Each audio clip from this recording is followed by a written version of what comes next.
দেখুন, সেটা আমরা শুনলাম, আমি আস্তে আস্তে শুনলাম এটা হয়েছে।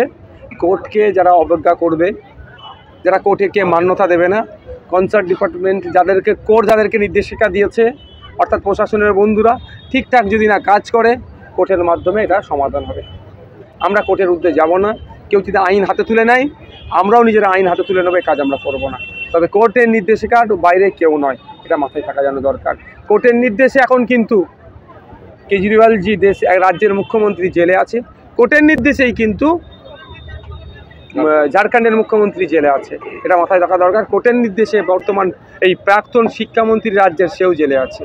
এরা যারা চুনোপুরি যদি মনে করে কোর্টের নির্দেশকে উপেক্ষা করব, আজকে পুলিশ আছে, দল পাশে আছে, অমুকজন দেখে নেবে, একটু সন্দেশখালির দিকে তাকাক।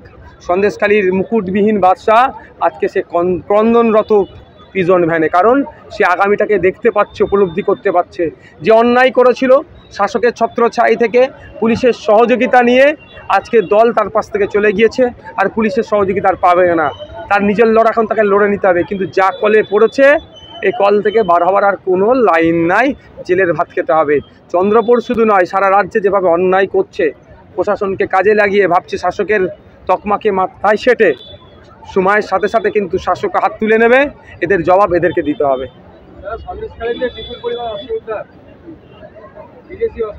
এখন কিছু হয়নি, যেটা দেখতে পাচ্ছেন এটা কিছুই নয়।